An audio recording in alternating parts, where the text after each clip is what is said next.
ॐ शुक्लाम्भरधरं विष्णुं शशिवर्णं चतुर्भुजं प्रसन्नवदनं ध्यायेत् सर्वविघ्नोपशान्तये।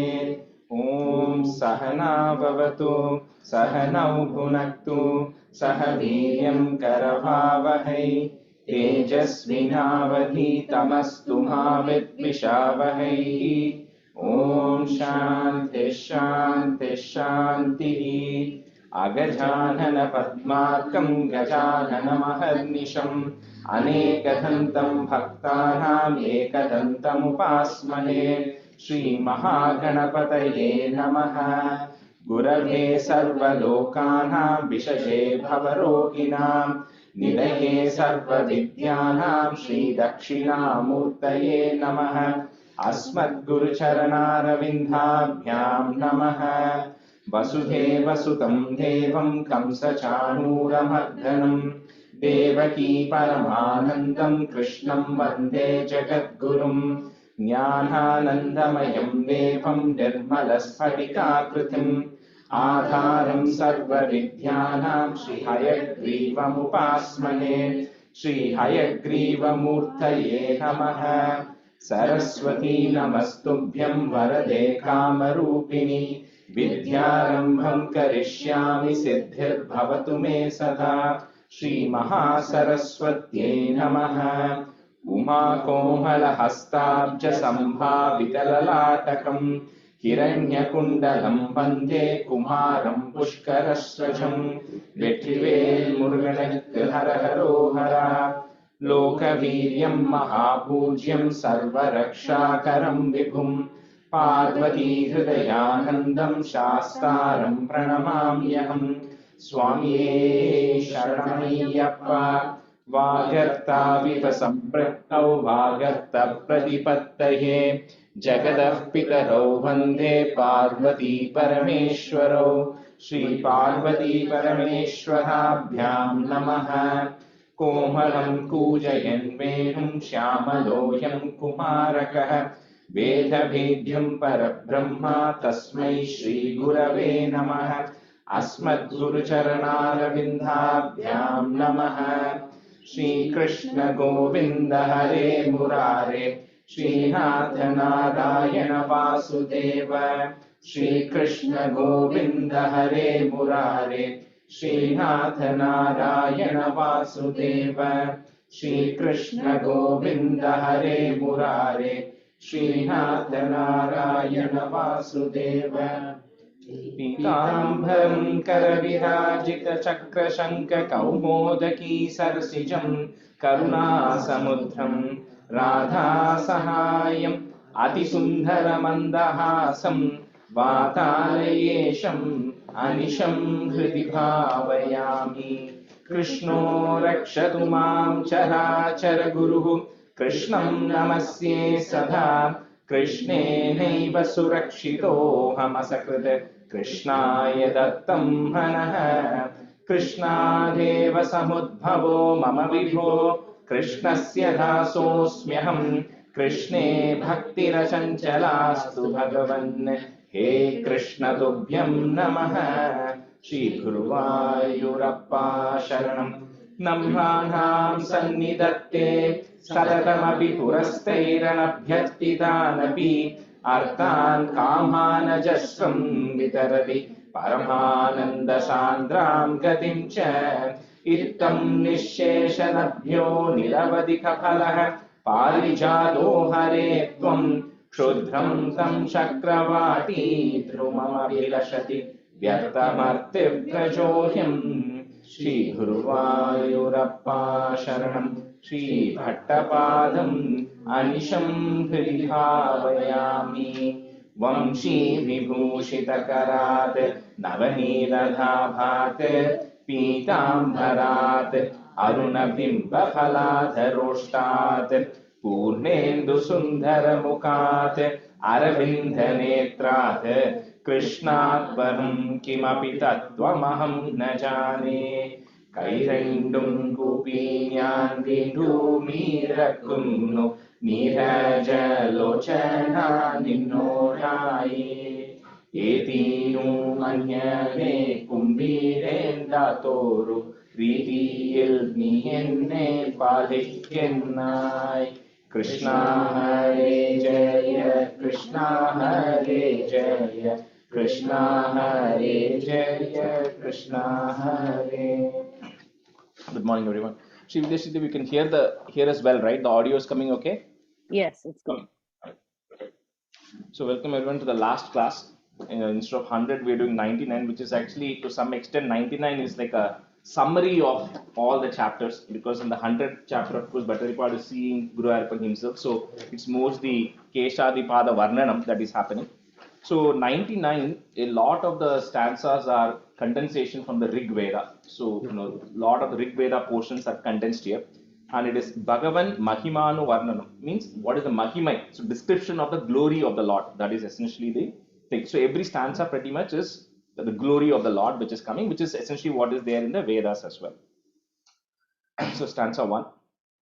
विष्णोर्वीर्याणि को वा कथयतु धरणेः कश्च रेणून्मिमीते यस्यैवाङ्घ्रित्रयेण त्रिजगदभिमितं मोदते पूर्णसम्पत् योऽसौ विश्वानि धत्ते प्रियमिह परमं धाम तस्याभियायां त्वद्भक्ता यत्र मात्यन्त्यमृतरसमरन्दस्य यत्र प्रवाहः. So he says, first of all, start the praise. He has to setting a precedent saying, Vishnur Viryani, the glory, how can you describe? Because there's so many things that is there in the glory of the Lord that it cannot be described. And he's comparing it to saying, just like how you cannot discount the number of sand which is on the earth, you cannot describe the glory of the Lord. And then he gives a lot of examples. So like he says, one who with 3 feet measure, so the Vamana Avataram, but also like you said, right, the Dasavataram is only the top 10. Like David Letterman's top 10, but it's only the top 10 avatars. In Bhagavatam, even we saw how, the Kapilopakyanam came, the Rishabhadeva avatar, a lot of these things are there. So a lot of avatars. She says it cannot be described how many avatars in Leela you have taken. And then, of course, he says that with this, the important thing also here is the very end, he says, I want to reach Vaikuntham, a place where there's eternal bliss. So as we all know, we go to one place, we may like it. You go to the same Disneyland 5 times, we start getting bored. So he says, this is a place where people are always in bliss. And so because you measured all the worlds and you reside there, everything is prosperous, and that's the place I want to go to. So he starts off by saying, your glory is uncountable, right? And that's how he starts with this. So Vishnur Viryani Kova Katayatu, Dharanehe, so put a ich sound, Kascha Renun Mimite, Yasyai Vangri Trayena, Tri Jagad Abhimitam. If you want to break it, Tri Jagad Abhimitam, Modate Purna Sampat. Vishnur Viryani Kova Katayatu, Dharane Kascha Renun Mimite, Yasyaivaङ्घ्रित्रयेण त्रिजगदभिमितं मोदते पूर्ण संपत्. All of you can say. Vishnu Viryani Kova Katayate Dharane Kascha Renun Mimite Yasyaivaङ्घ्ritrayena Trikajagabhimitam Modate Purna Sampat. Vishnur Viryani Kova Katayate Dharane Kascha Renun Mimite Yasyaivaङ्घ्ritrayena Trikajagabhimitam Modate Purna Sampat. Yosau Vishwani Dhatte, Priyamiha Paramam Dhama Tasyabhiyayam, Tvat Bhakta Yatra Madhyantyamrita. So Madhyanti Amrita, so that word comes together. Madhyantyamrita Rasa Marandasya Yatra Pravahaha. So the last whole line is together, no comma there. So he's saying here, Amrita, as if the nectar is flowing continuously, there's continuous bliss in Param Dhama, the place where you reside. Yosau Vishwani Dhatte Priyamiha Paramam Dhama Tasyabhiyayam Twadbhakta Yatra Madhyantyamrita Rasamarandasya Yatra Pravahaha.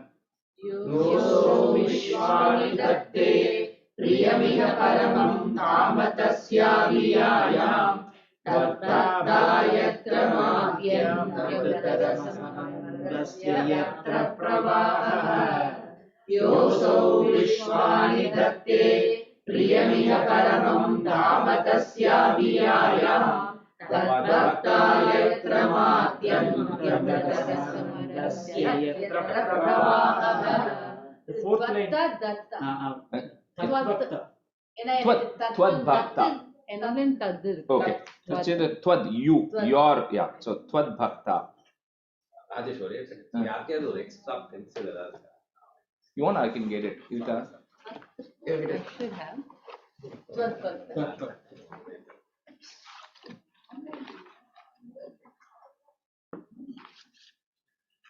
Pen extra pen. Okay.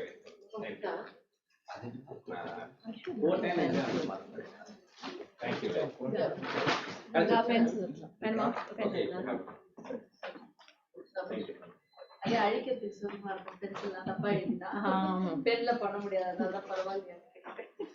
Stanza 2. Adhyaya shesha kartre प्रतिनिमिषनवीनाय भर्त्रे विभूतेः भक्तात्मा विष्णवे यः प्रदिशति हविरादीनि यज्ञार्चनादौ कृष्णाद्यं जन्मयो वा महदिह महतो वर्णयेत् सोऽयमेव प्रीतः पूर्णो यशोभिः त्वरितमपि सरेत् प्राप्यमन्ते पदं ते. So this, like I said, this is a recap, right? So he's saying the one Padamte, who attains at the very end, who attains your feet. He says, one, the Bhakta Atma, the devotee, like if you remember then the Kapilopakyanam, right? We kind of said, and the Urdu one, the Pitrusura Gunayaji Dharmiko Yogrihastha Sacha Nipatati Kale Dhakshinat Vopagami, like all the Pitra Tarpanams, everything we are doing, all the yajnams, all the rites we are doing, all of that have merits attached to it. So the problem with having a merit attached to it is you get a good karma, which means you still are going to be born because you have to enjoy that. You have to get to reap the benefits of it. So the problem with that is you're going to be born again, and if you're born again, you're going to commit other negative things, and that cycle keeps going. So that's what even in Kapilopakyanam we say, you do all these great things, you'll get great benefits, but you still go through the southern direction, which means you're going to be born again. And for you to avoid that, you have to dedicate everything to Krishna, like, or to whatever Lord, right? That's what you said. So he says anybody who is doing all of these, the yajna and all that, to you, who is Prakriti, who is in the beginning, who is there now during the creation, who is also going to be there later, and then you are only one. However, people then visualize you in different ways, and here he's specifically referring to people who is talking about Krishna and everything. And that's like we said before, is nothing against Rama or any god, but Krishna, people have looked at him in different forms and different things. But Rama, we think of him as an ideal person. Nobody says, I want to go marry Rama. Nobody has said that. Only Sita, Rama married only Sita. But Inga, Andal, Meera, everybody wants to marry Krishna. Then somebody likes him as a friend and all that. So he says, so once you, instead of doing all this, you do all this, but either you dedicate it or you continuously continue to pray to him, and that will keep you fully happy, and eventually that person will attain the end state in the very end. So adhyaya shesha kartre, prati nimisha navinaya bhartre vibhutehe. So put a visarga at the very end, vibhutehe, and comma. Next time on top of that bha, there is a ir that goes away. So bhaktatma vishnave yaha, comma, pradishati haviradhini yajnarchanadau. So yajna archana adau. So yajnarchanadau. Adhyaya shesha kartre prati nimishana vinaya bhartre vibhutehe bhaktatma vishnave yaha pradishati haviradhini yajnarchanadau. Adhyaya shesha kartre प्रतिनिमिषनवीनाय भक्त्रे विभूतेः भक्तात्मा विष्णवे यः प्रविशति हविरादीनि यज्ञार्चनादौ. आद्याय शेषकर्त्रे प्रतिनिमिषनवीनाय भक्त्रे विभूतेः भक्तात्मा विष्णवे यः प्रविशति हविरादीनि यज्ञार्चनादौ Krishnadhyam janma yova, mahadiha mahato varnayet soyameva, Preetaha, put a F, Preetah Purno Yashobihi. So remove that is, put a Visarganda comma, Yashobihi. Tvaritam Abhisaret, if you want to break it. Tvaritam Abhisaret, Prapyam Ante Padamte. Krishnadhyam Janmayova, Mahadiha Mahato Varnahet Soyameva, Preetah Purno Yashobihi. Tvaritam Abhisaret Prapyamante Padamte. कृष्णाद्यं जन्मयो वा महदिह महतो वर्णयेत् सोऽयमेव प्रीतः पूर्णो यशोभिः त्वरितमभिसरेत् प्राप्यमन्ते पदं ते कृष्णाद्यं जन्मयो वा महदिह महतो वर्णयेत् सोऽयमेव प्रीतः पूर्णो यशोभिः त्वरितमभिसरेत् प्राप्यमन्ते पदं ते. Stanza 3. हे स्तोतारः कवीन्द्राः तमिह खलु यथा चेतयद्वे तथैव व्यक्तं वेदस्य सारं प्रणुवत जननोपातलीला कथाभिः जानन्तश्चास्य नामान्यखिल सुखकराणीति संकीर्तयध्वं हे विष्णो कीर्तनाधीः तव खलु महतस्तत्त्वबोधं भजेयम्. So the one big advantage of Santana Dharma is there's no condition. You can visualize person any way you want and you can praise them any way you want, in any description you want, because Lord itself doesn't have any form or shape, right? So here he says, O Stotara Kavindraha, O poets. So like, he says, even Tyagaraja also, all these poets, they were all extremely poor, right? They were all extremely in utter poverty, right? So when people used to come and tell them, you write a poem for the king, he'll give you money. He says, no. Something that comes out of my mouth, Tyagaraja's case, it has to be for Lord Rama, right? Even if I'm dying of poverty, that's the case. So that's what here Bhattacharya also says, oh poets and all people who authors, he says, don't waste your time praising kings and other people. If whatever skills you have, you route it towards the Lord. So in your case, you're writing poems, then write poems and songs towards the Lord. And then the advantage he says is you can do it. This Lord who is Vyaktam Vedasya Saram, is the core of the Vedas. You can praise him any way you want, in any form, any shape or anything. And in his case, Bhattacharya says, in my case, I am going to resort to Sankirtanadhyahi. I am going to resort to just chanting the various names, chanting through all the incarnations and the great deeds that I have done. That is my way. But if somebody is a great poet, they can sing. Somebody is a singer, they can sing. Somebody is a dancer, then you dance. Even that's why all this Carnatic, everything is dedicated towards the Lord, because you kind of route that skill that you have towards that. See, by doing that, I will eventually, Tattva Bodham, I will eventually attain that supreme state with you through this Nama Sankirtana. Like we said last time also, right? You can, the three ways is you can either hear, or you can say, or you can smaranam, or you can, contemplate. And all of them are good, but in that the saying is better. And even in that saying, you can either talk about the glories of the Lord, or you can talk about the incarnations, or you can talk about the glories or the nama, the names of the Lord. And in that, Nama Sankirtanam is easy. So that's all. It doesn't mean this is the best. So the Shrunvan, the Smaranam, Stotram is better. Stotram, the Nama Sankirtanam is better, relatively. So anyway, he says, in my case, I am going to attain that. I'm going to use that route to attain you. So, he stotaraha, is that put the ich sound, stotarah, kavindraha. So, remove that is, put a visarga and a comma, kavindraha.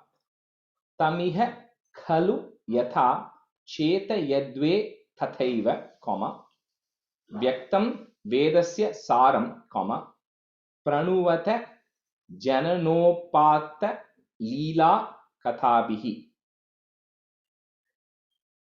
हे स्तोतारः कवीन्द्राः तमिह खलु यथा चेतयद्वे तथैव व्यक्तं वेदस्य सारं प्रणुवत जननोपात्तलीला कथाभिः. हे स्तोतारः कवीन्द्राः तमिह खलु यथा चेतयद्वे तथैव व्यक्तं वेदस्य सारं प्रणवजनो पार्थलीला कथाभिः हे स्तोतारकवीन्द्राः तमिदकविदा चेतयद्वेतदैव व्यक्तं वेदस्य सारं प्रणवजनो पार्थलीला कथाभिः जानन्तश्चास्य नामान्यखिल सुख कराणीति sankirta yadvam. So no comma there, then comma at the very end.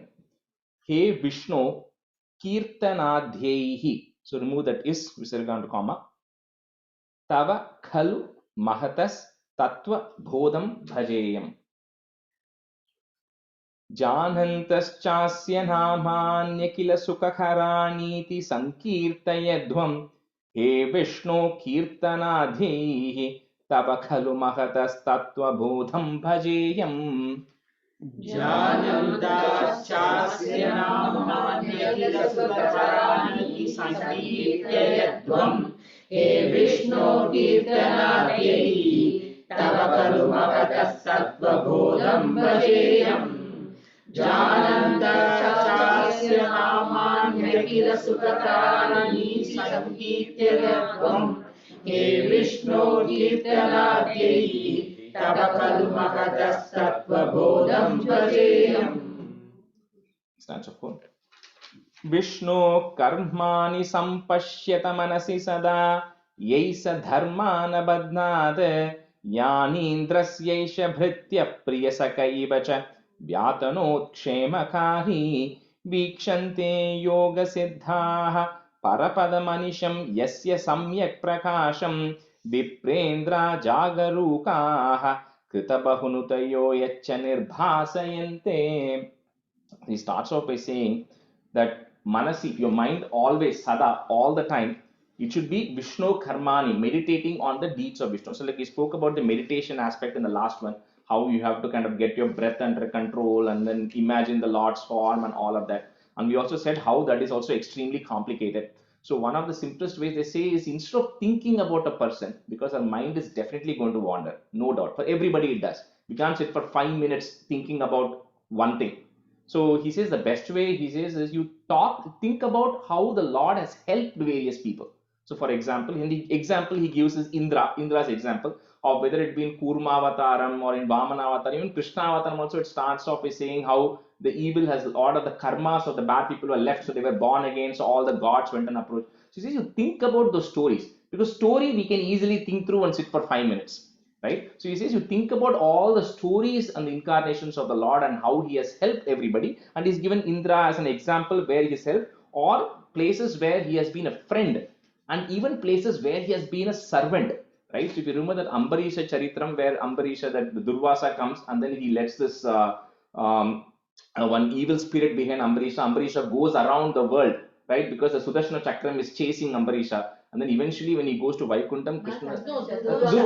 Durvasa is running around, right? And the Ambarisha, and then eventually he goes to Krishna and then Narayana, and then he says that I am Bhakta Dasaha, I am actually servant to my devotee. So he says you go back to Ambarisha and apologize, and he is the only one who can help out. So here he says you think about all the stories where he has acted as helped Indra, where he has acted as a servant to his devotees, and in case of Kuchela where he has been a friend, and you think about all of that, and when you do that, then this is another way to attain, that is the easier way to meditate on the deeds of Vishnu if you cannot think of the person or if you cannot think of nothingness, right?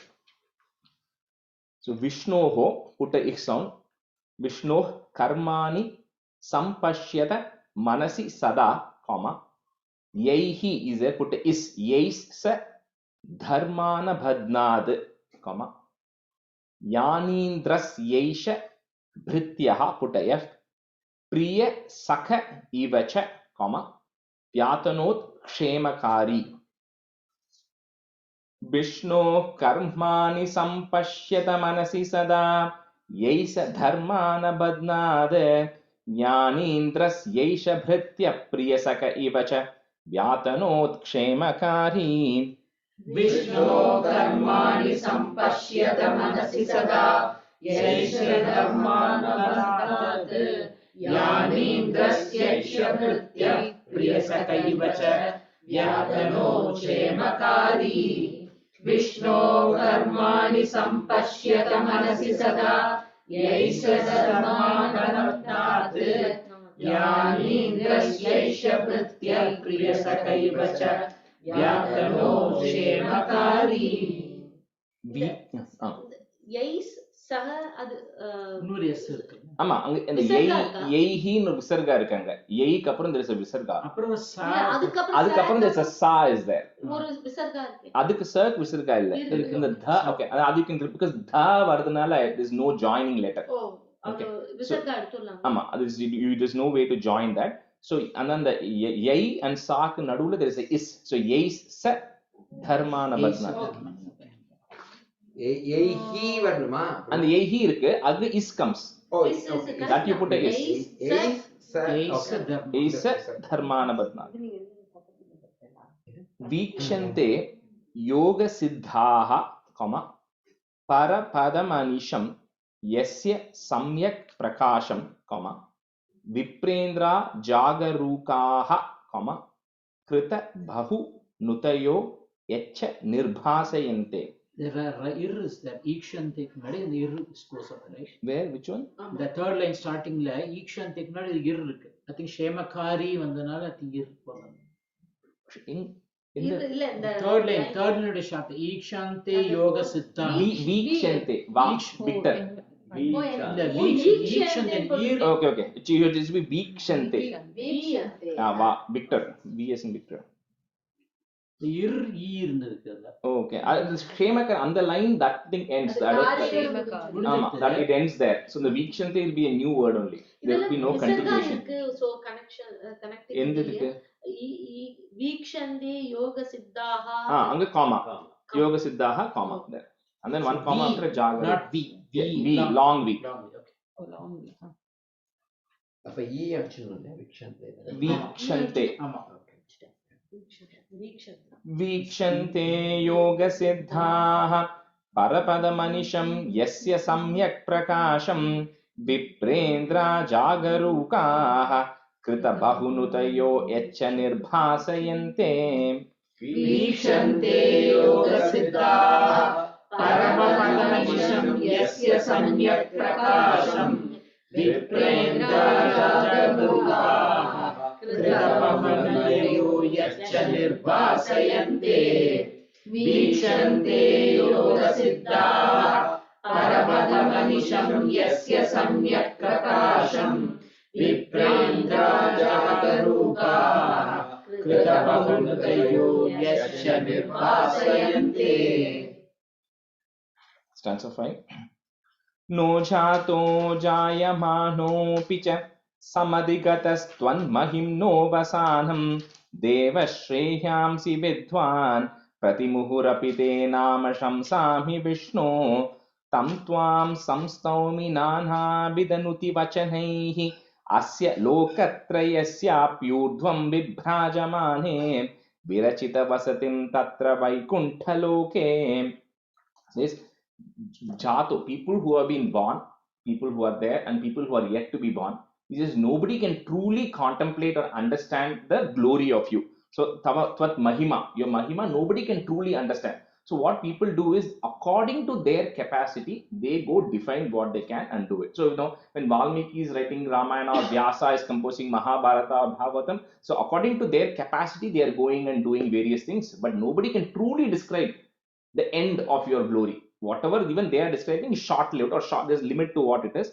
So in his case, he says, my case, again, he continues saying that I am going to according to my Shakti. So if you remember in the 3rd chapter end, I wrote it down. It says, the Puraklipte Padhe Varada Tavaneshyami Divasan Yata Shakti Vyaktam Nati Nuti Nishevas. According to my capacity, I will pray. According to my capacity, I will do namaskarams and do things. I cannot compare myself with somebody else who is doing something more because each one has different capacity and different limits. So he says, while they all might have done different things, even they cannot describe truly your limits. What I will do is I will just continue to sing.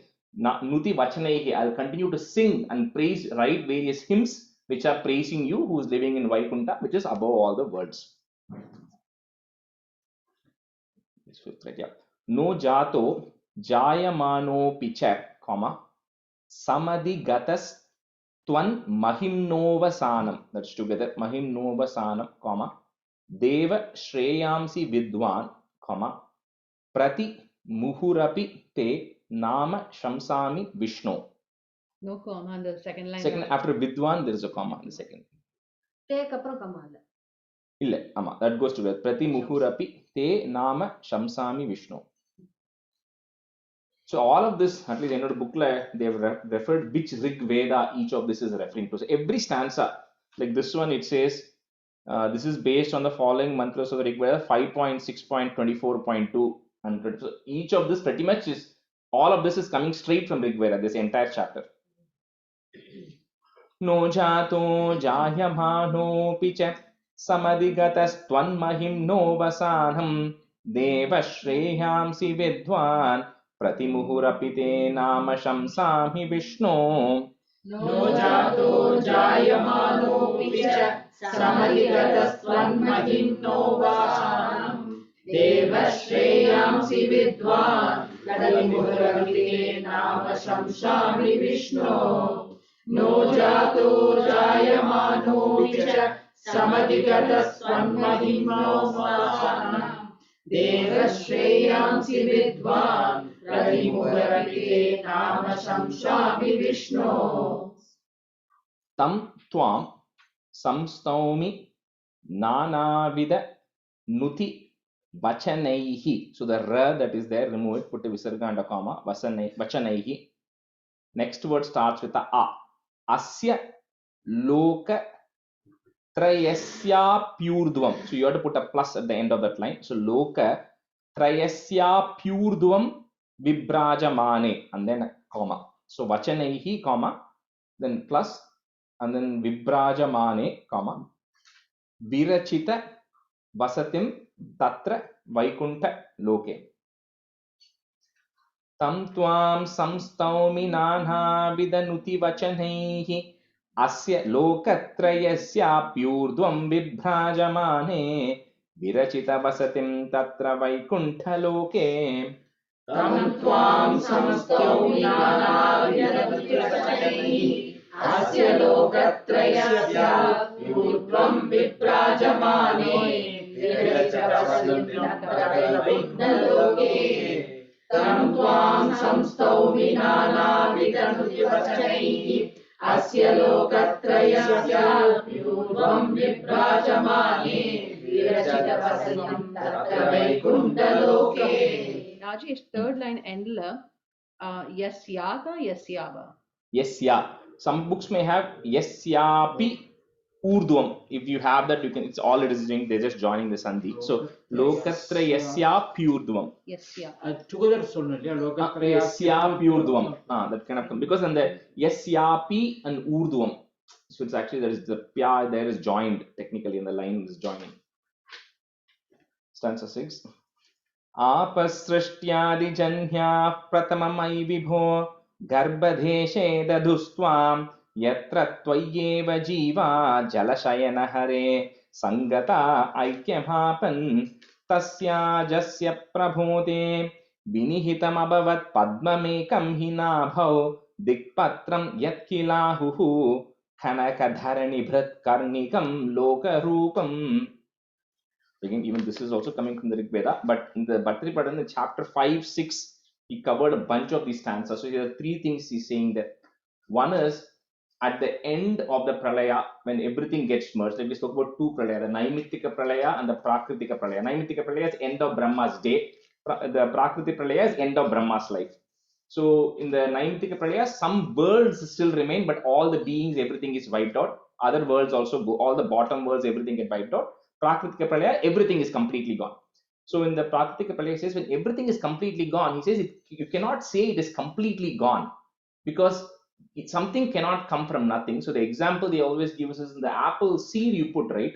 You plant the seed, fall, and then the apple tree comes, right? So then the question comes is, was the tree existing before? The tree was existing, but in a subtle form inside of that seed, because from that only the seed is also coming. So he says, that's how he says all of these worlds which are there not completely go away. It has to reside somewhere. So when it says it merges into you, it's in a subtle form, it is still existing. That is number one. So at that point when nothing is existing, only you are there and you are sitting in your yoga nidra, you are just sitting there, nothing is happening. And then when the appropriate time comes, like an alarm clock, he says you have this determination. You don't have a desire, because the moment you have a desire, then you have attachment that comes with it.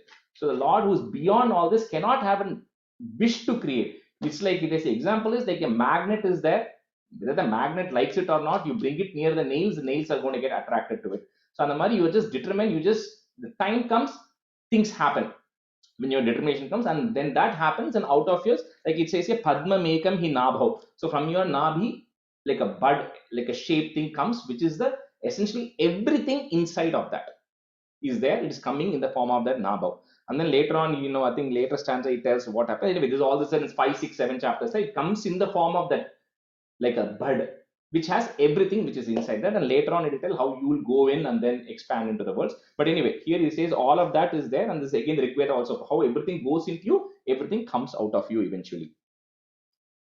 So apaha, so put a is, apas srishtyadi janyaha, put a f, pratamamai vibho, comma, garbha deshe dhadustvam, comma, yatra tvayeva jiva jala shayana hare, comma, sangata aikyamapan. Jivaha illalaya.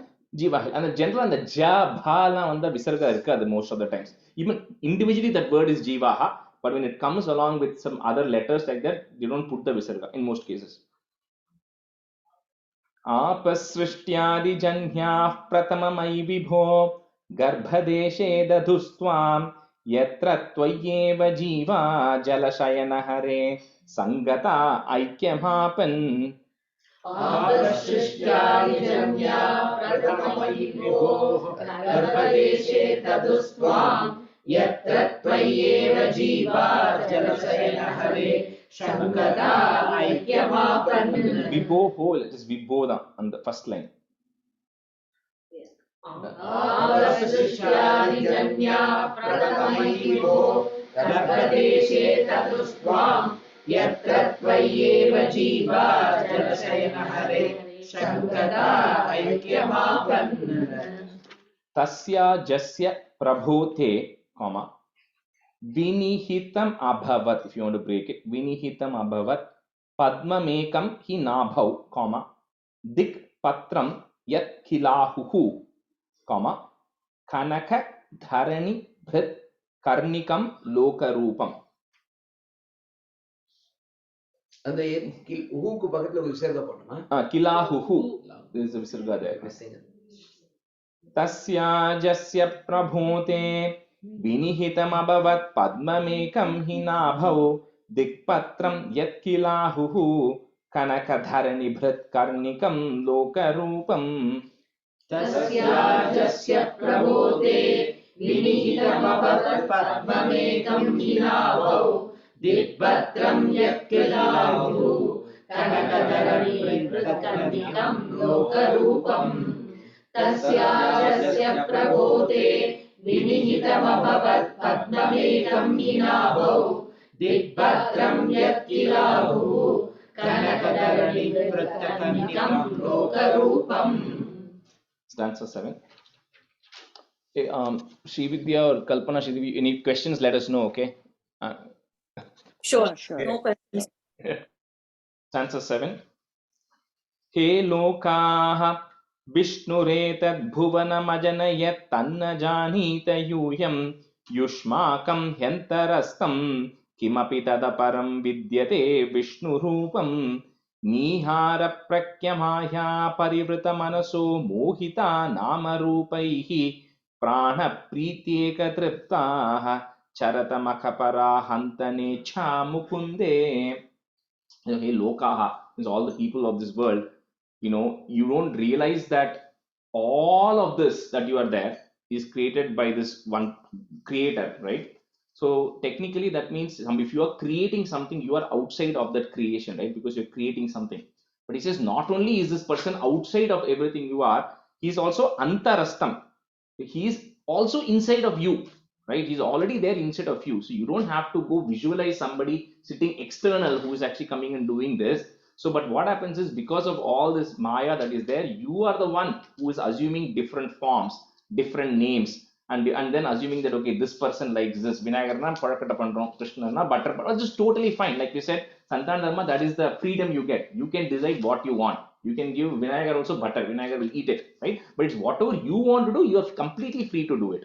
But he says, but all this, Nama Rupa, the various forms and names are all given by you, but it's the same person who's residing inside, right? And it's difficult for us to understand it. So because it's difficult for us to understand it, we assign different names and different forms and everything. And then he also says that do not indulge in all the other things which are giving material benefits. So if you remember in the 61 we saw the Vipra Patni, where Krishna and the boys all go to this, the people who are doing the mimams, the people who believe that homam is the only thing, everything else doesn't matter, I have to do my, but that is okay because that gives benefits. So they all go and they refuse to give children food, then they go in the back door and the Vipra Patni then gives them food and everything, right? So Anumani, he says, do not attach yourself to things which is resulting in benefits, because again you're going to be bound by the same story, right? What we discussed earlier. And then he says, instead of all of that, Hanta alas, right? Nobody is focusing on the name Mukunda, or nobody's praying. The same thing what even Shankaracharya said, right? Bhaja Govinda, he said, why are you sitting and breaking your head about understanding everything?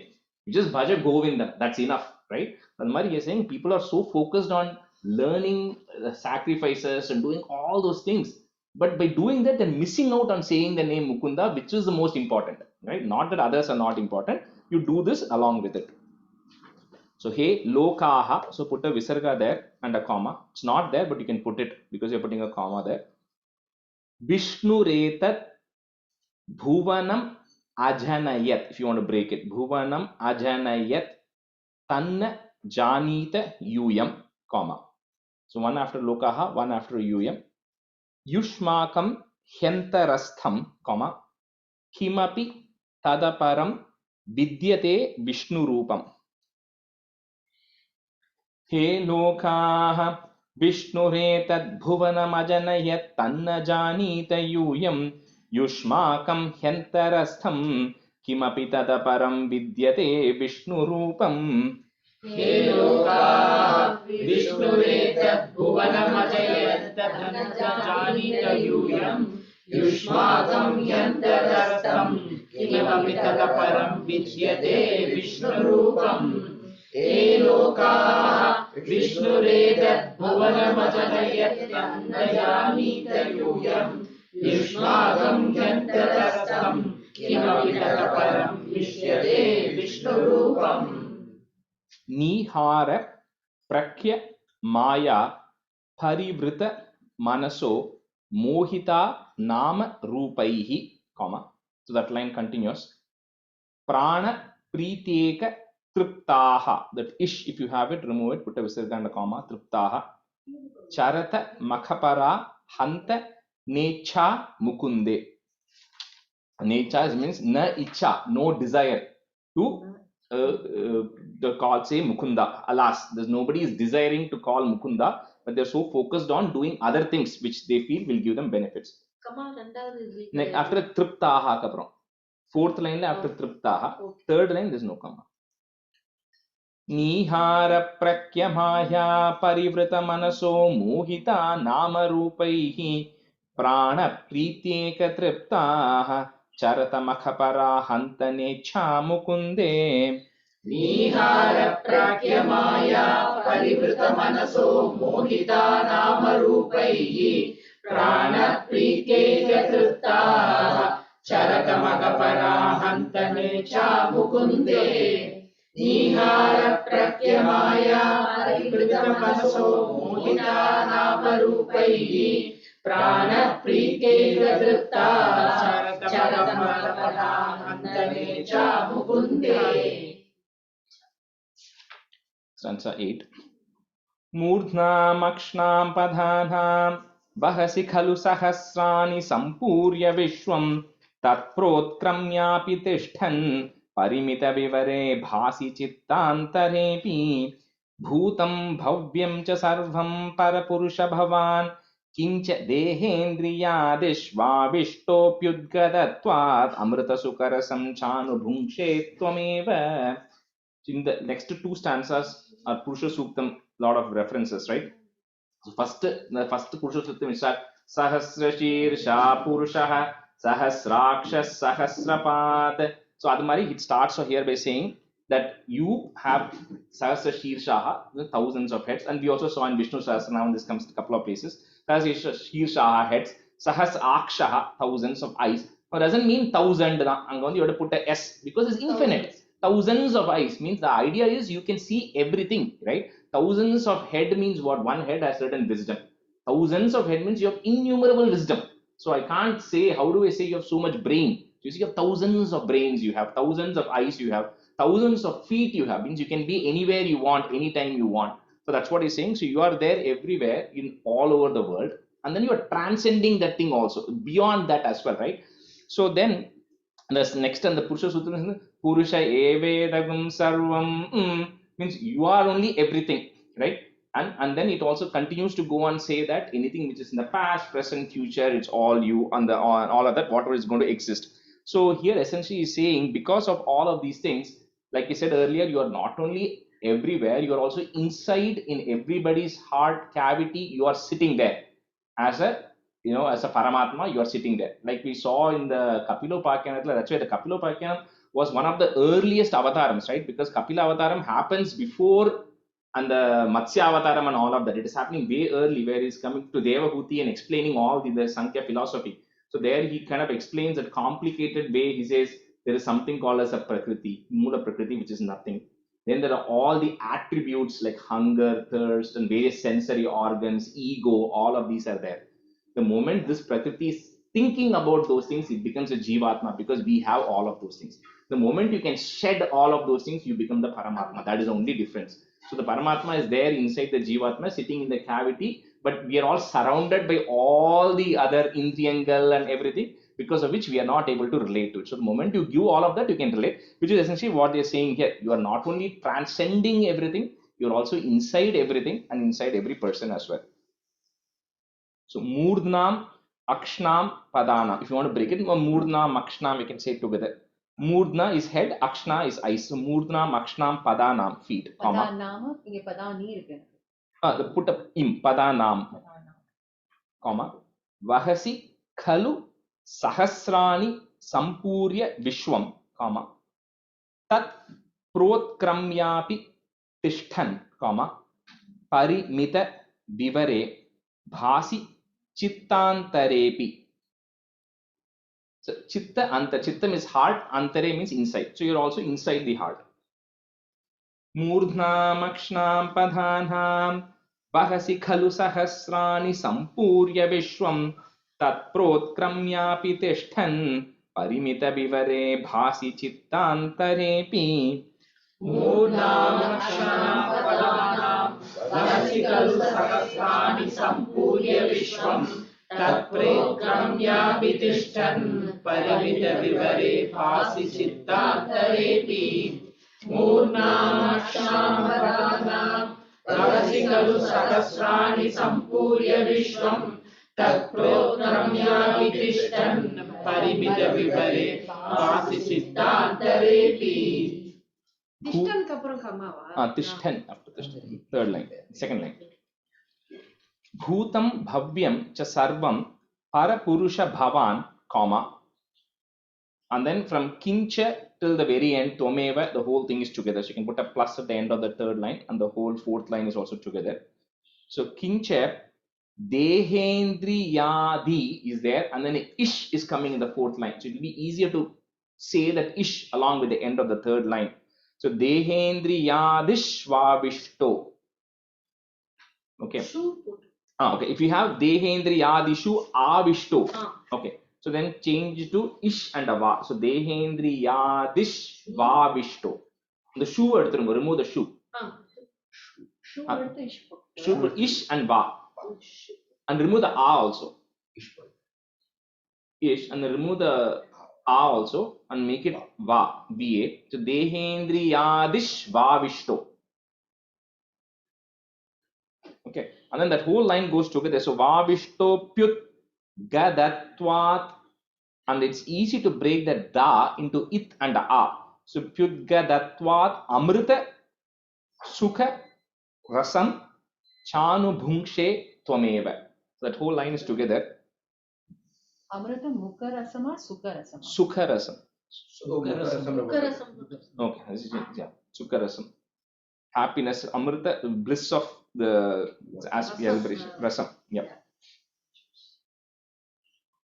Bhutam bhavyam cha sarvam parapurusha bhavan kincha dehendriyadeshvabhishtopyudgadatvat amrita sukarasam chanu bhungshe tvameva.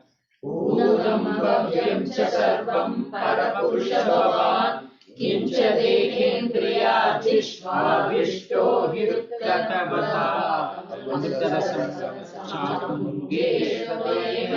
Chanu bhungshe.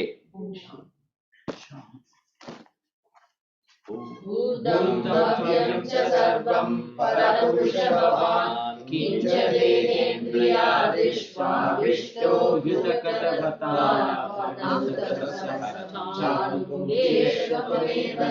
So on that again, I'll just say that last Vyabhishto Pyudgatatvat Amrita. Okay, Kama illa, but it goes together, but it will be easy to break it into Pyudgatatvat Amrita Sukarasam. It will be easy to say that. Gatat Da irukle Gatat Vada Damrita அப்படி இருக்குல்ல, you make it into It and Amrita. It will be easy to say that அவ்வளவுதான்.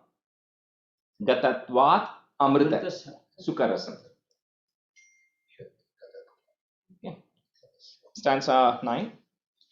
Yattu trailokya rupam dhadadapi cha tato nirgato nanta shuddha jnanatma vartase tvam tava khalu mahima sopitavan kimanyate stokaste bhaga eva khila bhuvanataya drishyate tramshakalpam bhuyishtam sandramodhatmakam tato bhati tasmai namaste. So Bhati Tasmai Namaste, my salutations to you. So here he's also talking about a couple of things. So one, we were talking about how when everything is starting in the beginning and then the Andam is there, first it's just the core material is there, nothing has been created. And then you then get into that. So in the 5th chapter, last stanza, Andam Tatkolu Purva Srishta Salile Tishtat Sahasram Samah. You then go in and you create the 14 worlds or form which are nothing but your Virat Rupam. Right? So that's why in the 6th chapter he goes on to describe how the Lord in the Virat form having the 14 worlds, right, as his form. That's the Virat Swarupam of the Lord. So he says you are getting into that Brahmandam and you are creating those 14 worlds that are actually there. And then we saw in the again Purusha Suktam reference come here. Etavanasya mahima ato jayahuscha purushah pado osya vishwa bhutani tripadas amritam dhivi. So what it says is although all these worlds are there, 14 things, that is only 1/4 of your energy which is actually creating all of these worlds. The remaining 3/4 is in a spiritual state which is unattainable, or because that is the actual Lord sitting in Vaikuntha, which is completely away from all of this. So this 1/4 or energy of the Lord is forming this thing every single time. So when the Prakriti Pralaya comes, everything is getting destroyed. It's only 1/4. And the same 1/4 energy is coming and forming all these 14 worlds. So you are so massive and so big. Your material energy is so big that only 1/4 of your energy creates all these worlds. And that's one is what is keeping repeating every time as well. So to that you, my salutation. So Ramesh, Antastam yasya vishwam suranaraghavu bhogi gandharva daityaihi chitram ramyate tam tribhuvana vapusham vishnu misham namami. So there are tribhuvana, all the three words. The 14 words are categorized into 3 words. Bhu, bhuva, suvaha. And the 3 words are in you, in your that form, Virat form of yours. So yattu trailokya rupam, comma. Dhadadhapi. So on the word on the 3 das are coming. Da. 3 das.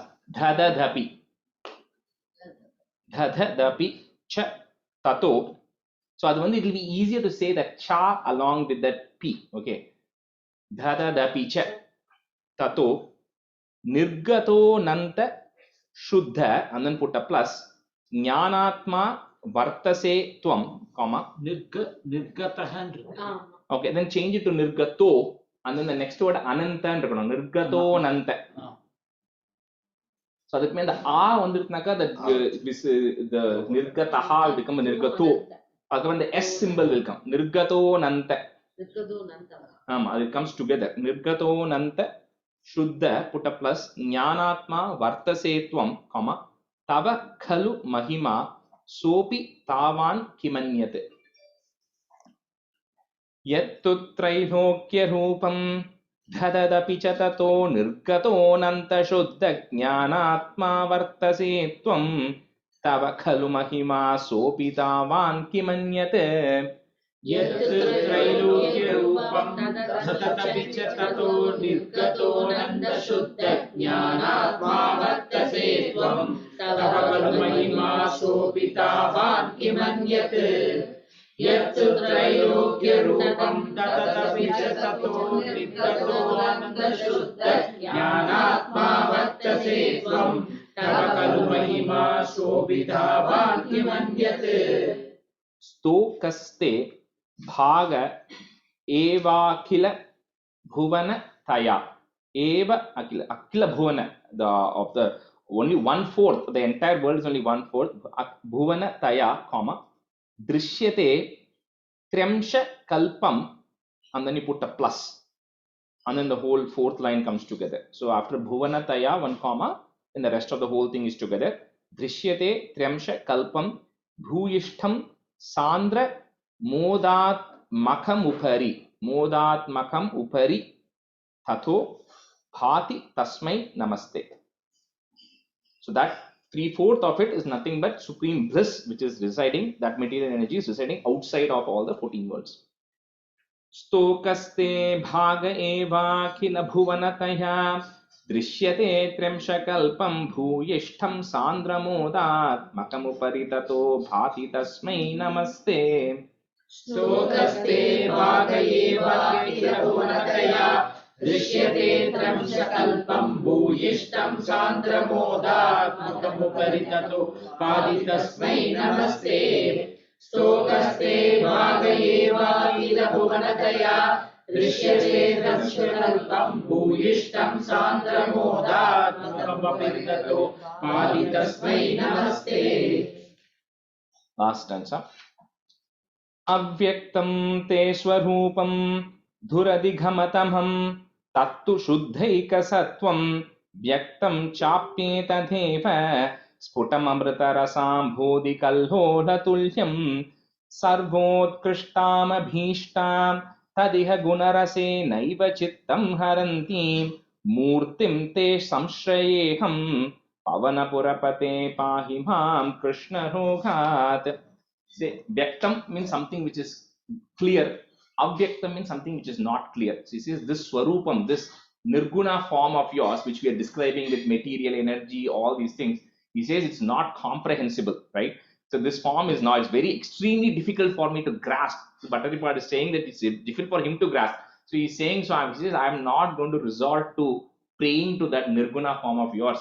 He says, I am going to resort to the Sattvic form of yours, which is in front of me, in the form of an idol, right? Because he's sitting in Guruvayur, he's looking at a lot. He says that form of you, which is there, is very clear. I can clearly visualize how you are by looking at this form of yours. And it is much easier for me to relate to that form of yours. And that form, when I look at it, I feel more loving. I can feel that I can love this form of yours. The only a very theoretically abstract form, you can't like it, or it's more understanding, not loving that form, right? So he says this sattvic form of yours, which is in front of me, I can relate to it. I really love this form of yours. So he says, well, all that swarupam of yours is there. I am going to resort to this murtim te samshrayaham. I am going to resort to this idol worship of yours because I can relate to it. It's a pure sattvic form of yours, and that's what I am going to pray to you. O Lord of Guruvayur, please save me from that. That's how he ends it. And interestingly, the first and the Sandrananda is exactly the same meaning, right? So he says, if you remember that Sandranandhava Bodhatmakam Anupamitam. So he says that this supreme bliss, that consciousness, that supreme bliss that is there of the Brahman, he says that is, Anupamitam. It cannot compare it to anything. It is incomparable. It is beyond everything else. And Kala Dhesha Vadipyam, it's beyond time, it's beyond space. You can't say it exists in this time, you can't say it exists in this point in space. It's beyond time and space.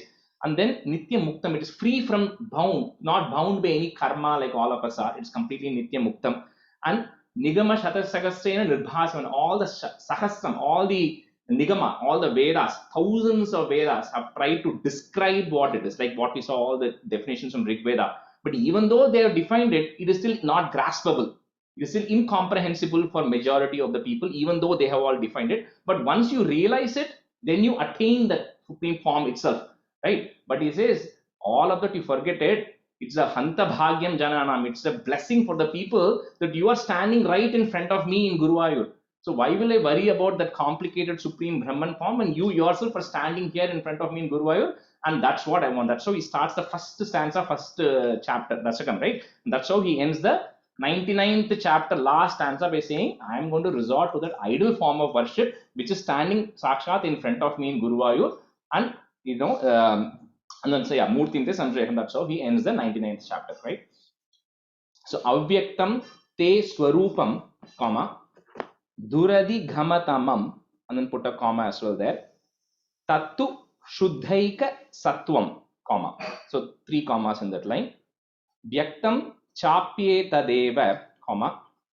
Sphutam Amrita Rasambhudi Kallola Tulyam. Avyaktam Te Swarupam Dhuradhigamatamam Tattu Shuddhaika Sattvam Vyaktam Chapye Tadeva Sphutam Amrita Rasam Bhodhi Kallola Tulyam. Avyaktam te swarupam duradhigamatamam tattu shuddhaika sattvam vyaktam chapyeta deva sphutam amritatarasam bodhi kallola tulyam. Avyaktam te swarupam duradhigamatamam tattu shuddhaika sattvam vyaktam chapyeta deva sphutam bodhi kallola tulyam. Sarvot Krishtam Abhishtam, Krishtam Abhishtam, if you want to break it, Krishtam Abhishtam, comma, Tadiha Guna Rasenaiva Chittam Harantim, comma, Murtim Te Samshrayeham, comma, Pavanapurapate Pahi Mam Krishna Rogat. Sarvot Krishtam Abhishtam, Tadiha Guna Rasenaiva Chittam Harantim, Murtim te samshrayeham pavanapurapate pahi mam Krishna rogat. Sarvotkristam abhishtam tadita gunarasanaiva chittam harantim murtim te samshrayeham pavanapurapate pahi mam Krishna rogat. Sarvotkristam abhishtam tadita gunarasanaiva chittam harantim murtim te samshrayeham pavanapurapate pahi mam Krishna rogat. Let's just chant the 100th chapter, last 2 stanzas, and then we'll end the class. Okay?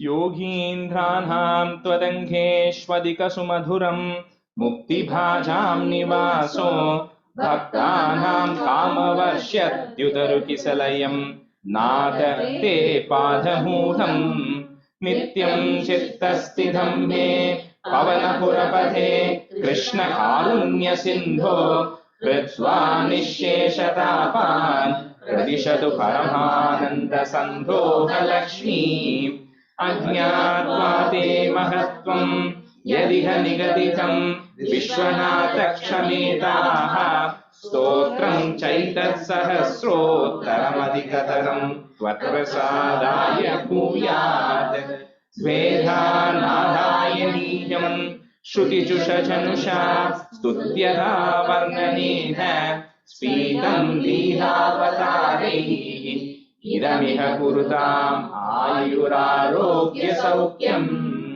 Shri Krishnaya Parabrahmane Namaha. Successfully completes 100 chapters. You know, so great job for all of you for sticking all the way through. Thank you so much, Rajesh. Great job. நீங்க தான் great job. ஆமா Exactly. இந்த மாதிரி ஒரு students வச்சுட்டு Weekly, someone takes a turn to not to come, but we cannot do that. I know. Thanks to you, Rajesh. Thank you very much, Rajesh.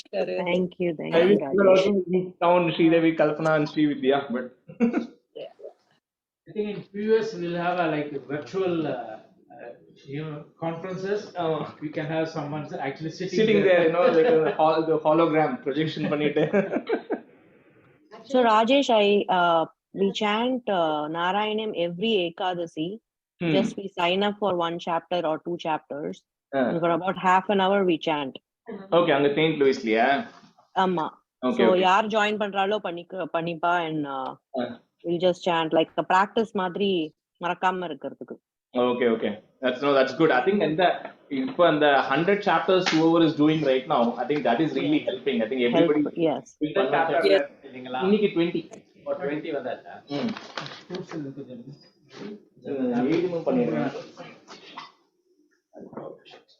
ஒரு tray இருந்தா சரி.